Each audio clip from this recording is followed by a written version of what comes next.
keep Link at bay with Paralyzer bolts, and then in general just being able to sit low sitting aerials to build up a lot of that damage. Well, like there's a lot there for Zero Suit. It's just that all of a sudden, what would be typically seen as her key way out of sticky situations is all of a sudden not there. This is doable for Bankai with Zero Suit, especially on Pokemon Stadium 2, but his decision-making skills are going to be put to the test by Delta Force. I mean, talk about a test. I definitely am having my patience tested by hearing the Pokefloat's music and not seeing Pokefloats. So that's going to be my axe to grind. I do apologize for that. Nevertheless, we are sticking around here. PS2 for game number 1. You got a lot of space to work with, and that generally means a lot of space for Link to throw around those boomerangs, and certainly those arrows, as we were seeing just there, as the Delta Force kindly demonstrated. At the same time, you get in enough and you space out those Zairs, all of a sudden, you become Delta Force's worst nightmare. Yeah, that Zair is going to be pivotal to Bankai being able to control space. It keeps a good enough length that you don't have to really worry about the threat of Boomerang or really any aerial that Link has to throw out. And you know what's going to be Nair is the aerial of choice. Couple that in with Plasma Whip as sort of a discount version of being able to pressure, and Spin Attack just decides to throw all of that away. Like, it really do just be like that when you play Ultimate sometimes. I mean, mutually assured destruction here at DNA.EXE. That's the kind of stuff that you get into when it's losers semifinals. You want a spot to go on and face off against Beast. Certainly the potential of a Pokemon Trainer Ditto with Bankai or indeed Delta Force looking to slay some dragons of their own, perhaps in the form of that Charizard, is going to try to hold on to stage here. However, it's Delta Force with one swing of the sword going to try to control all that momentum, trying to keep Bankai at the ledge, but there's no keeping this ZSS down. Ooh, all right. Very good bomb placement there.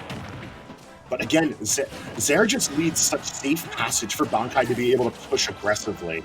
Like, I'm loving how, not only how well he's using it, but just like the options he's choosing to follow up. Forward or just to further push out against the Plats, and then just to build up that damage, I think is really smart, because you see once Delta Force gets himself in between the platforms in center stage, Bomb comes out, and things get real screwy real quickly. But a quick berry off the flip kick, and Bankai is going to maintain a stock lead. Let's see how Delta Force is able to respond in turn. He's trying to position his bomb just right, but it's not going to be enough. Instead, forward air just barely going to reach Bankai. And with no damage built up, we're all of a sudden looking at a very even game once again, Stu. Yeah, and that's one of those moves that you really do kind of have to measure up. That thing comes out a whole quarter of a second after you deploy it. So, or at least the active frames do. So it's one of those deals where you have to be sure where your target is going to be, especially when the target in question is Zero Suit Samus, as going to be trying to swing it with those back airs. Eventually hits the second one in that series. And certainly following up yet again, that is the quicker of those two options if you're going off the side. Frame 7, 6? I'll look it up on Ultimate Frame Data. Who cares? Either way, that Nair, as you mentioned, one of the better ones in the game. You can fall down with it, you can land with it, and that might be the great equalizer if you catch Bankai holding in just a little bit too much on a jump of their own. Like, Link's Nair has been as pivotal to Delta Force controlling neutral as Bankai's Zair has been. And he's using it just as effectively. Being able to call out the spacing just barely. Also, the bomb bouncing like that is always one of the weirdest things. Missing out the opportunity to confirm the kill. Bankai almost died for it, but great DI is going to be keeping him alive. But for how much longer? At 131 at the ledge, it's not looking too good for the boy. Delta Force, though, has gotten every last bit of mileage off of the whiffed grabs that Bankai has provided ample opportunity for. And now, as Bankai going to try to finish it off with the down smash, it's going to be a Plasma Whip that finds the mark instead, and getting Delta Force off the stage at the ledge. This is troublesome. Trying to read a get up to the platform or just a roll. It's killing at this point. Oh, yeah, it's very killing. Yeah. All right. Delta on DSS on the shortest ceiling in competitive, you're damn right it's killing. And Delta Force would not be denied in that game number 1. We're going to take a look at that last, these couple of stocks here. Yeah, and this is how it started off. I think that's when we knew that we were going to be in for a ride. It's like, It doesn't matter how badly Delta Force is getting beaten in neutral, he just refuses to die until it is the very, very bloody end of the match. Constantly staying alive super well, constantly stealing back complete stage control from his opponents. Just an outstanding display. And I can't even say like it was like Bankai dropped the ball there. It was just Delta Force really tightened things up and made the few instances where Bankai wasn't really able to move out of disadvantage just really count into his favor. But I don't know, is Delta Force going to be able to get that repeat performance moving into game 2? Let's find out.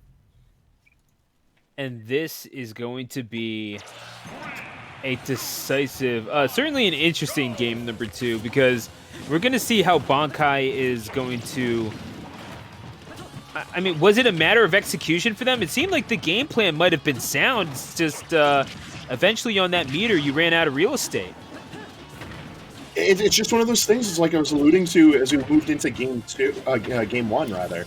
Like Zero Suit's typical escape options aren't as reliable because Link has the tools to check that airspace. Just constantly threatening airspace with Delta Force, and it's really showing how reserved Bankai has to be with his movement. And I think that's even reflected here in game 2, where even though Bankai is bleeding, like he's still choosing to opt in for coming in super high, be selective with his hits, not commit too hard, because he's starting to recognize the danger of duking it out with Delta Force. On here, and that is going to be a smash attack taking the first stock. And again, those 3 swift swings of the sword is all it takes for Delta Force to take the first one off of Bankai. And I mean, too often we have seen Bankai just get caught getting maybe just a little sloppy on the landings, but all the credit in the world to Delta Force has been doing quite a fine job reading these things themselves. Just goes to show the mark of a very smart player. Oh yeah, it's definitely one of these situations where, like, when you fight someone like Delta Force, those little mistakes that you might realize, you do them in a pressured situation and you tell yourself, all right, I have to be careful about that next time. But Delta Force is the kind of person who doesn't give you that next time. Those little mistakes could just turn lethal super quick. And Spin Attack almost robbing away this second stock of Bankai's before he even gets an opportunity. Couple that in with Boomerang coming in clutch to save Delta Force, and this game 2 is looking super rough for Bankai right now. Super rough is right. Just getting batted around like a government mule and no end in sight, seemingly. You finally get back onto the stage, but immediately smacked off of it by the very tip of the Master Sword. Eventually, Bankai will catch a jump, but you are definitely at kill percent, and that is a beautiful setup. Almost finished it off with that up air. That would have been clip-worthy, to say the very least. Yeah, no, that was almost mastercraft placing of the hitboxes, but Delta Force isn't given that pleasure just yet. Instead, up smash catching out these wayward movements from Bankai is once again putting Bankai in a position where it's just not looking too hot for him. He's taking a bit of percentage here on his last stock. Meanwhile, Delta Force is equally pressured, but with a whole stock lead and complete control of where this battle is taking place. Utilizing that Zerg, good spacing, and again, you talked about this this amount of space being so critical. You have to take a stock early, and I can only imagine it involves getting Delta Force at a ledge and have them at the mercy of a flip kick. Yeah, it's just straight up Bankai needs to steal a stock super early just to stay competitive in this game too. Otherwise, it's a super grim trip the whole way through. And Delta Force is not slowing down in his pressure at all. In fact, it's getting more bold. The forward airs and spin attacks out of shield, like, we're looking at someone who's not just looking to play the game, but he's looking to end the game. Yeah, no, Delta Force.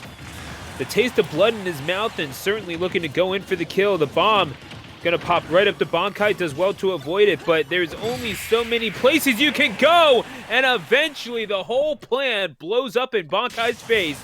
Delta Force moving on by a score of 2-0. They look to be on fire right now, Hangman. That was a very sound performance in game 2. Like, Delta Force just completely controlled everywhere we had to go.